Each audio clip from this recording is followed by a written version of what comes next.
اور ایک روایت جس کو امام طبرانی نے اپنی موجم میں بیان کیا، اس کے علاوہ بھی محدثین نے اس حدیث کو ذکر کیا ہے کہ جب کچھ لوگ اللہ کے ذکر کے لیے جمع ہو کے بیٹھتے ہیں تو اللہ کے کچھ فرشتے ہیں جو مجالس ذکر کو ڈھونڈتے ہیں۔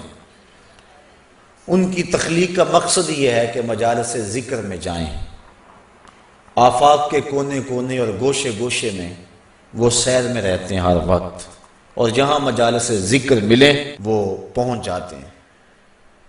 تو جب کسی جگہ پہ ذکر ہو رہا ہو تو وہ فرشتے پہنچتے ہیں وہاں اور اپنے نوری پروں سے اس محفل کو ڈھانپ لیتے ہیں، اور اس غرض سے اور گھومنے والے فرشتوں کو آواز دیتے ہیں۔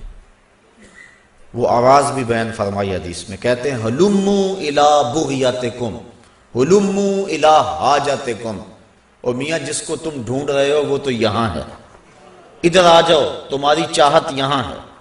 تو فرشتے پھر وہاں جمع ہونا شروع ہو جاتے ہیں، یہاں تک کہ اس مجلس سے لے کر آسمان تک فرشتوں کی قطاریں لگ جاتی ہیں۔ جو ذکر ہوتا ہے اس کو لے کر اپنے رب کے حضور فرشتے حاضر ہوتے ہیں، باوجود علم کے اللہ تعالیٰ پوچھتا ہے میرے فرشتوں کہاں سے آئے ہو؟ عرض کرتے ہیں مالک فلاں جگہ کچھ لوگ تیرے ذکر میں بیٹھے ہوئے تھے۔ اللہ تعالیٰ جل شانہ ارشاد فرماتا ہے کہ وہ میرے بندے کیا کرتے تھے؟ یا اللہ تیری تسبیح بولتے تھے، تیری بڑائی اور بزرگی بیان کرتے تھے۔ اچھا فرشتوں وہ چاہتے کیا تھے؟ مالک تیری جنت کے طالب تھے۔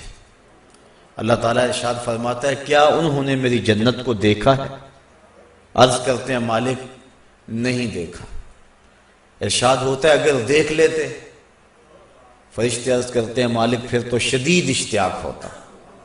اچھا اور کیا چاہتے تھے؟ یا اللہ تیرے دوزخ سے پناہ مانگتے تھے، میرے دوزخ کو انہوں نے دیکھا ہوا ہے؟ یا اللہ دیکھا نہیں۔ اگر دیکھ لیتے تو پھر تو بہت زیادہ ڈر اور خوف ان کے سینے میں آ جاتا۔ اللہ تعالیٰ ارشاد فرماتا تم گواہ ہو جاؤ میں نے اپنے ان بندوں کی مغفرت فرما دی۔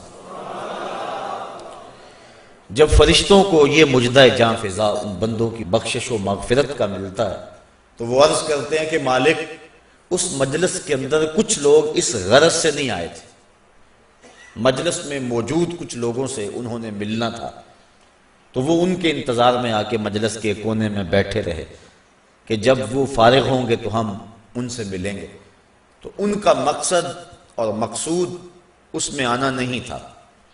تو اللہ تعالیٰ ارشاد فرماتا ہے کہ میرے بندو میں نے اپنے ان بندوں کو بھی بخش دیا۔ کیوں؟ ہم القوم لا یشقی جلیسہم، کہ یہ ذکر کرنے والے ایسی قوم ہیں کہ جن کے پاس بیٹھنے والا بھی بدبخت نہیں رہتا ہے۔ اٹھ فریدا ستیا تے میلا ویکھن جا، وت کوئی بخشیا مل جاوے تے تو ہی بخشیا جا۔ کہا یہ میرے ذکر والے بندے وہ ہیں کہ جن کے پاس بیٹھنے والا بھی بدبخت نہیں رہتا ہے۔ حضرت خواجہ محمد امین شاہ رحمۃ اللہ تعالی علیہ آپ اللہ تعالیٰ جل شانہ کے انوار و تجلیات کا تذکرہ کر رہے تھے اور اہل اللہ کی صحبت اور مجلس میں بیٹھنے کے فیض کو بیان کر رہے تھے۔ ایک شخص جو عقل کے بل بوتے پہ سوچنے کا عادی تھا وہ کہنے لگا جو شخص ذکر کرتا ہے اس کو تو برکت ملے گی، لیکن جو پاس بیٹھا ہے اس نے تو ذکر کیا ہی نہیں تو اس کو برکت کیسے ملے گی؟ تو آپ نے فرمایا کہ صحبت کا فیضان اسے بھی پہنچا، لیکن وہ ماننے پہ نہیں آ رہا تھا۔ بزرگوں کا طریقہ ذرا مختلف ہوتا ہے، وہ جنگ و جدل اور مناظرے کا روپ اختیار نہیں کرتے، جب انداز ایسا بننے لگے تو وہ اپنا انداز بدل لیتے ہیں۔ انہوں نے گفتگو کو چھوڑ دیا۔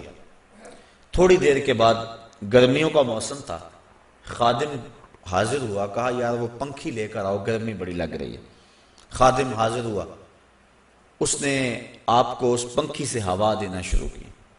2-4 لمحے گزرے تو پاس بیٹھے شخص کو فرمانے لگے بھائی ہوا آ رہی ہے؟ کہا ہاں آ رہی ہے۔ کہا یہ تیرا نوکر تو نہیں ہے؟ یہ تو ہوا مجھے دے رہا ہے، لیکن جب یہ ہوا مجھے دے رہا ہے تو محروم پاس بیٹھنے والا بھی نہیں رہ رہا۔ تو جب یہ اتنا فیاض ہے، یہ ایک عام شخص کہ اس کے فیض سے تو محروم نہیں ہے، تو اللہ کے فیض سے محروم پاس بیٹھنے والا کیسے رہ سکتا؟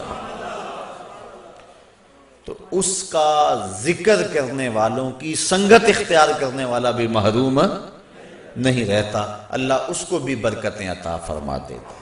تو یہ برکتیں ہیں ذکر کی، اور اللہ کے محبوب علیہ السلام نے کثرت ذکر کی ترغیب دی اپنی امت کو۔